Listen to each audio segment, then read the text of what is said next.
The McLaren 750S is a marvel.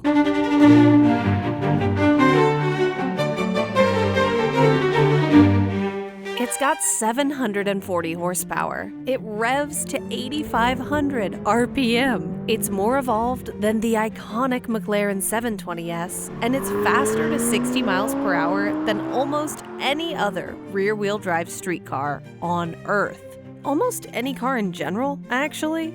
This 750S has a Belize Blue paint, a color-changing glass roof, and carbon fiber all over. It'll just cost you, about $365,000 American dollars. This is the McLaren 750S, and I'm Alanis King. This is a $400,000 land rocket with 740 horsepower, a magic roof, and seating so low, you might as well be on the ground. So let's go for a drive and stick around for the end of this video to get this McLaren's full report card. The McLaren 750S is a new car with a familiar past.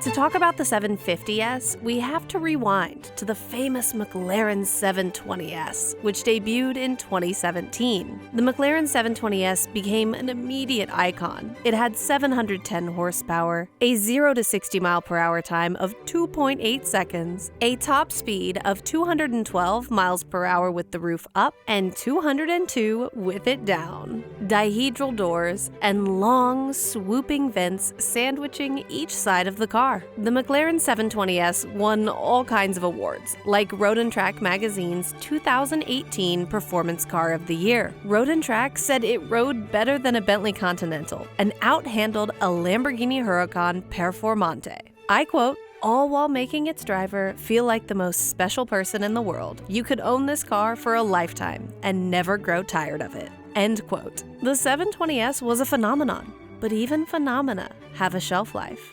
Thus came the 750. The McLaren 750S makes 740 horsepower and 590 pound-feet of torque from a 4-liter twin-turbocharged V8 engine, which is right back here. The 750S's name comes from its metric horsepower unit, just like the 720S. So metric horsepower is 750, and America units is 740. All of that power goes through a 7-speed dual-clutch automatic transmission to the rear wheels, bringing this car from 0 to 62 miles per hour in 2.8 seconds. The McLaren 750S has a 7-speed dual-clutch automatic transmission, and a dual-clutch setup basically allows the car to shift faster than it would with a single clutch. Dual clutches are very popular in sports cars, supercars, and even some normal cars, and our YouTube partner, Magna, makes them. Magna announced in 2015 that it would acquire famous transmission maker Getrag, which has since become fully integrated into Magna Powertrain. A cool snapshot of cars with Magna Powertrain transmissions includes the 2007 BMW 3 Series and performance-oriented M3, the 2008 Ferrari California, which I adore, the iconic 2009 Mitsubishi Lancer Evo 10, several smart microcar models, the Ferrari LaFerrari, Puro Sangue, SF90 Stradale, and more. This is just another example of how automotive suppliers like Magna permeate the entire car market, from tech to hardware and from normal cars to supercars. Magna is producing and helping produce the cars of the present and the future. And if you want to check out more of what they do, you can see them on social media and on YouTube. At its core, the McLaren 750S is a heavily updated 720, and I last drove the 720 in 2021. It was an amazing car. It brought so much joy to just driving around normal city roads and also driving on the good roads, and its dual clutch automatic was incredible. Not only did it have these lightning fast shifts, but no matter where you were, even just going up to a stoplight, the downshifts were so aggressive that people would ask me, "Okay, this sounds great, but what is it like in automatic mode? What about when you're not using the paddles?" And I would turn to them and I would go, "This is automatic mode. This is just what this car is like." We cannot drive the 750 and the 720 back to back today, but I do have a friend with a 720, so we can look at them next to each other. Let's go do that now. Because Because the McLaren 750S is the direct successor to the 720S, McLaren has all kinds of data points about what it improved on that car. That car is lighter, has better aerodynamic balance, more downforce, and in its lightest dry form, 66 pounds lighter than the 720S.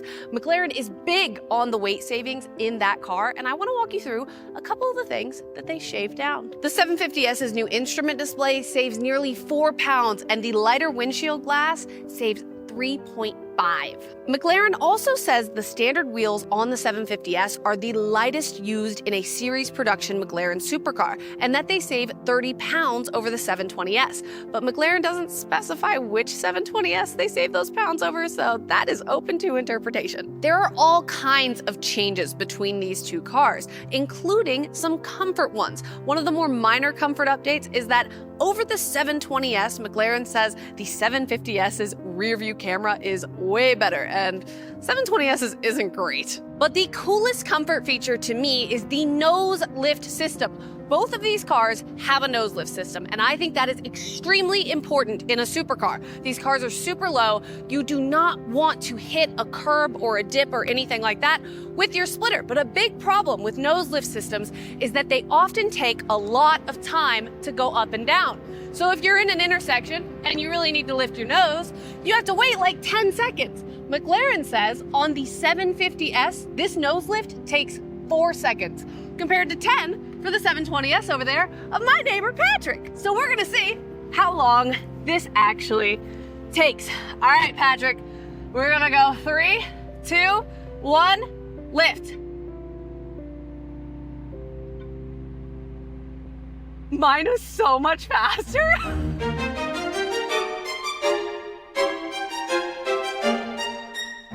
In the wider McLaren lineup, cars like the 720S and 750S fall in the middle. McLaren divides its cars into categories based on their purpose and how hardcore they are. Right now, there are a few main categories: GT, Supercar, and Ultimate. The McLaren GTS is a GT, or a Grand Tourer model, with an emphasis on comfort and space for your golf clubs. The McLaren Supercar line currently includes the 750S and Artura. These are multi-purpose hardcore supercars, and the multi-purposes are road and track. This might sound like McLaren supercars are the ones you get when you need to compromise, but they're not.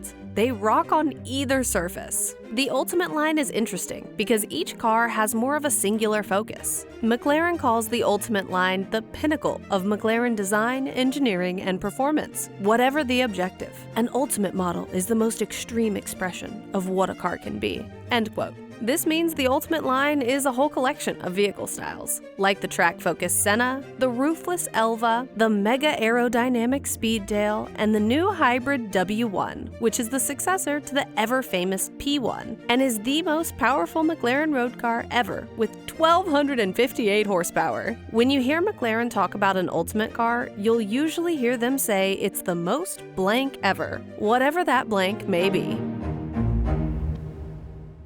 The McLaren 750S may not be an Ultimate car, but it is absolutely amazing. The driver is encased in a carbon fiber monocoque, which is an ultralight and ultra-rigid shell. And on the Spider, which is that car, there is a carbon fiber upper structure to save weight. The Spider has a power retractable hardtop with 8 electric motors, but despite that, it is only about 100 pounds heavier than the coupe. You can opt for ultra lightweight carbon fiber shell racing seats, and the shells on those seats are less than 7.4 pounds each. That is literally the weight of a very small cat. There are tons of other performance bits on the McLaren 750S, and we will talk about those while driving. But the last big feature I want to talk about before we get in the car is the roof and cabin structure, which is really, really cool. This is a super wide windshield paired with really thin pillars, and in the rear, you have some transparent pillars. This means that your view is really good. And McLaren does this on purpose because when you're driving on a road or on the racetrack, it's really important to place your car in the right spot. So if you have great visibility and thin pillars, you have a better sense of what's around you and where to put your car. Then inside the McLaren 750S, we have an electrochromic roof. It's a $9,100 option today, and it was a $9,100 option in 2021. Had it kept up with inflation, it would cost $10,600 today. So thank you to McLaren for saving people some money. But what is an electrochromic roof? That is a great question. It is a glass structure that changes translucency. So right now, it's blue and shaded and really nice and cool in here, and then I compress it and make it really, really bright because I just went transparent, and I can press it again and it's dark and blue. This keeps the interior of the car cooler, and it's a really cool thing to just be able to press the button and change your roof. Electrochromic glass is really cool, and it's probably most popular in the case of the Boeing 787 Dreamliner. And in that airplane specifically, you have gel sandwiched between panes. So the electrochromic gel is put between these glass planes, and then you have this conducive transparent material put on those panes. Sandwich the gel in there, you send an electric current through that gel, and what it does is it changes its transparency. It's an electrochemical reaction, and it's really cool because you just send a charge through and you change the color and the translucency. But the $9,100 electrochromic roof is not the only option on this McLaren 750S. There are a ton, which is to be expected, so drumroll.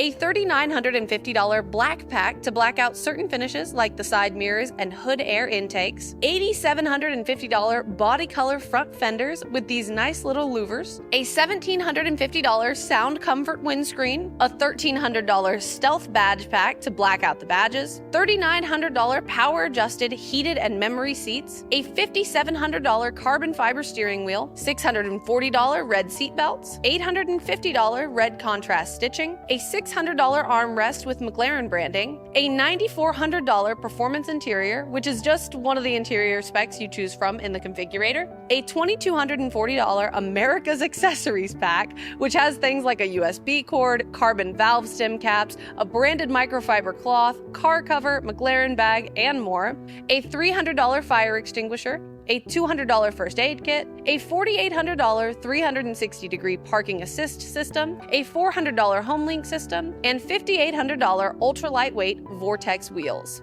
That brings the total price of this car to $364,500 American dollars. That brings us to the best part of any car review, which is how many Atlantises can fit in this McLaren 750S's Frunk. Yes, we are doing it. We're actually gonna do it.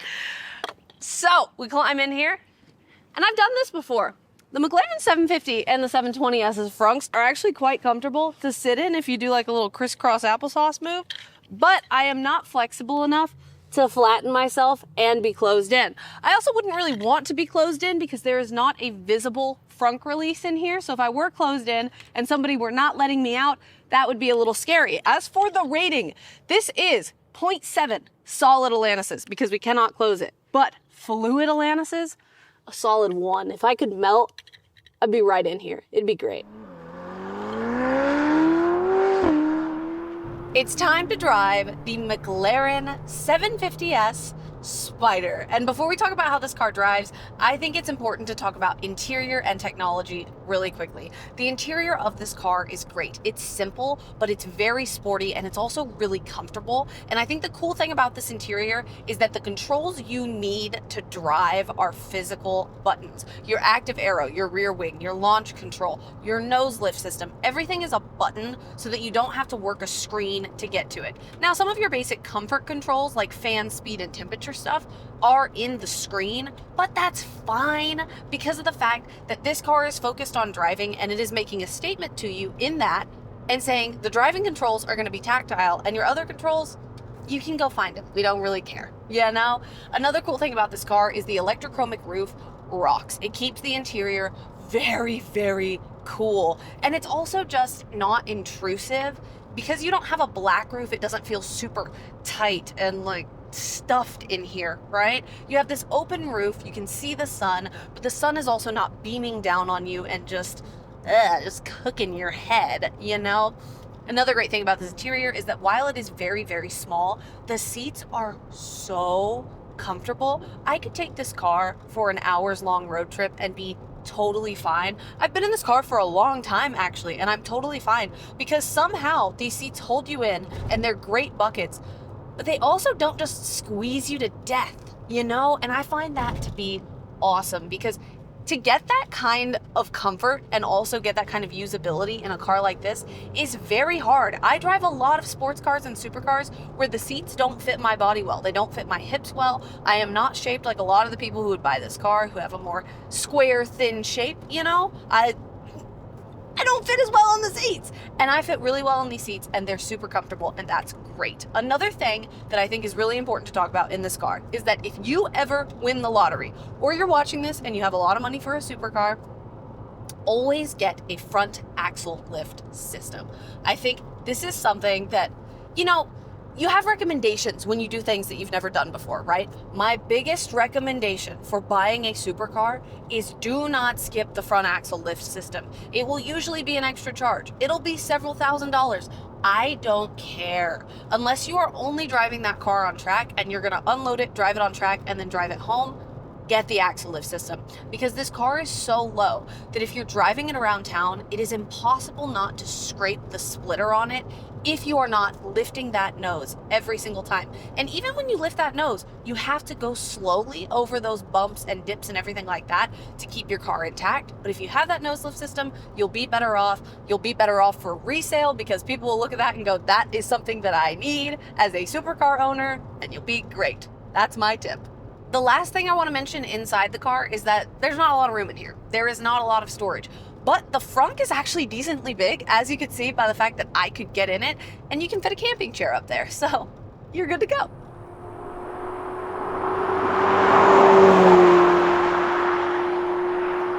Now I want to talk about how this car is basically just an aerodynamic arrow shooting through the air, right? It starts at the front, it goes all the way to the back, and it's really cool, all of the features this car has, including an active aero rear wing and also big dips in the doors that funnel air all the way to the back of the car. The aerodynamics on this car start at the front. The eye sockets and the nose funnel in air and funnel around air so that it goes through the car, cools the important components, and goes toward the back. The rear wing on this McLaren 750S is really cool because it is bigger than the one on the 720S by about 20%, yet it's lighter by 3.5 pounds due to its carbon fiber structure. And it is an active aerodynamics rear wing, which means it will move based on what you are doing in the car, especially if you're on a racetrack and you're under hard acceleration and hard braking, right? So that wing will change positions to improve your stability, your downforce, your speed, everything like that. And another cool thing about that wing is that it has a cutout in the middle on the top of the wing while it is pointing up. That cutout not only increases your visibility out of the rearview mirror, which the visibility in this car frickin' rocks. Those transparent pillars make the visibility so wide, and the cutout in the wing just gives you more view of what's behind you. It not only improves the visibility with the cutout in the wing, but also because you have that central exit exhaust, which is inspired by the McLaren P1. So that cutout prevents the exhaust to a degree, according to McLaren, prevents the exhaust from just basically cooking right onto the wing, which is great. You definitely don't want to do that. That rear wing back there has 3 positions. You have driver downforce, DRS, and high-speed braking. Driver downforce adjusts the wing based on your speed for better stability. DRS is like DRS in Formula 1, the drag reduction system. It will give you very low drag, very, very fast speeds going in a straight line. And then high-speed braking pops that wing up so that you brake much better and you have shorter braking distances and more stability.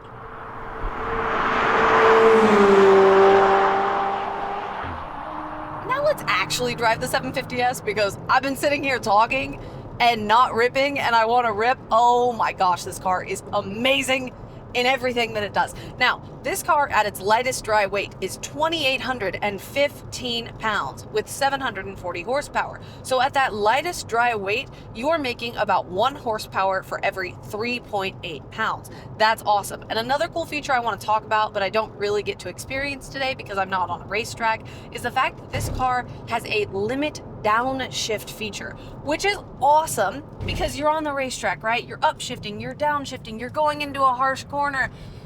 And sometimes you hit the downshift at the wrong time. The limit downshift function in this car will accept your downshift and go, I know you want a downshift, that's great, but wait until it can harmonize basically the engine speed and the speed you are going to make sure you do not over rev it. You do not go past the 8,500 RPM red line. And so it'll accept your downshift and it'll go, okay, just wait a second. Then it'll downshift, you'll bounce off the rev limiter, it'll sound really cool, and you won't hurt your engine. And that's a really cool feature that I wish I could use, but it's for the racetrack. This car is fast as hell. It's freaking awesome. It makes the best noises, the engine revving, the turbo spooling, everything like that. It sounds freaking sweet, and it also just handles corners so well. I go into the corner, and this car is super capable, right? Like, I'm not getting it out of sorts or anything like that, but I go into a corner, and it's still fun to put it in a corner.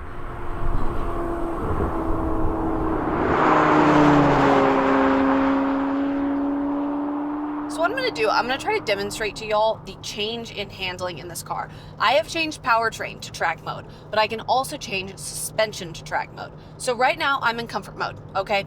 Super good, communicates perfectly fine, very, very comfortable. You're not having like a ton of just jiggling around for the suspension. You're not feeling every little bump in the road. I'm going to switch it to sport. You feel a few more bumps in this. Switch it to track. And I'm just gonna go, You can just feel everything in this wheel. I can feel every bump in this road. I feel like I can feel the individual little pebbles in the asphalt. Oh my gosh.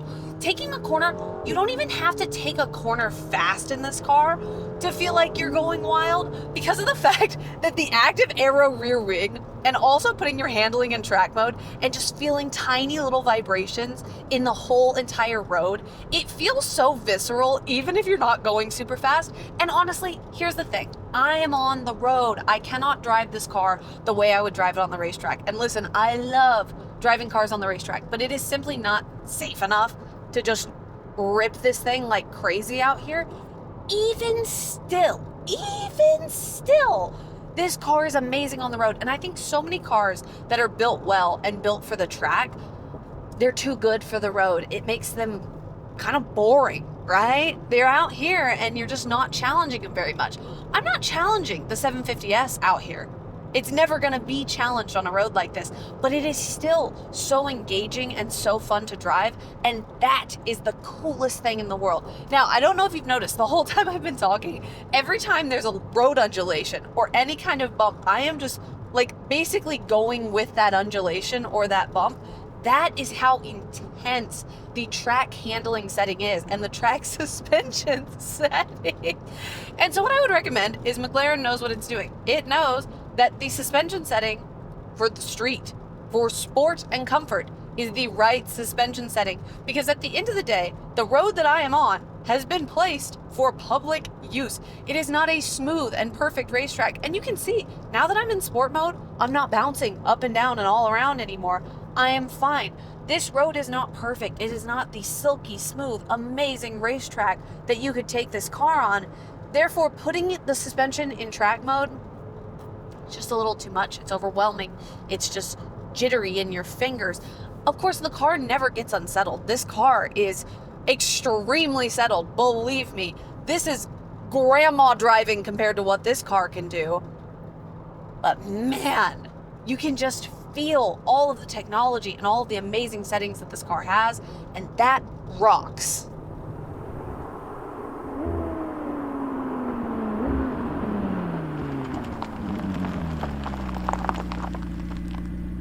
Now that we've driven the McLaren 750S, it's time to give it a grade. Welcome to Alanis's report card. The exterior on this car gets an A. It's wide, it's low, it's stunning, and that Belize Blue paint is the best paint color I have ever gotten on a press car. At sunset, when the sun is shining on it, it gets this green flake in it.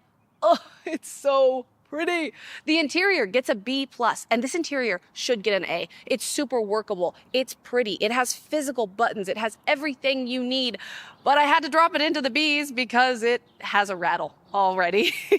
The performance on this car also gets an A. The 720S was absolutely amazing, and the 750S has been improved in a bunch of measurable ways, and it absolutely rocks. On the road, on the racetrack, anywhere you're gonna take it, it is great. The value on this car gets a B. And I do think from the starting price of this car and just the general price of it new, it would probably get an A in terms of the segment because it's a good value. And I rank the value based on who's buying it and what is their price bracket. This is a $300,000 to $400,000 car. And in that price bracket, it matches amazing road performance and amazing comfort with the ability to absolutely rip, and that's awesome. The reason it gets dropped down into a B is because of the depreciation and the long-term value of the car. If you buy this car new, you're going to face a decent amount of depreciation, whereas there are other cars in the segment, like a Porsche 911, that's probably not going to tank nearly as much. Would I take the 750S on a road trip? Yes, I would. It is so comfortable. The only potential knock is that you would be paying a lot for gas, but if you have $400,000, you'll be fine, I promise. Overall, this car gets an A-, and it was so close to being a perfect score. We just gotta fix that rattle and that depreciation.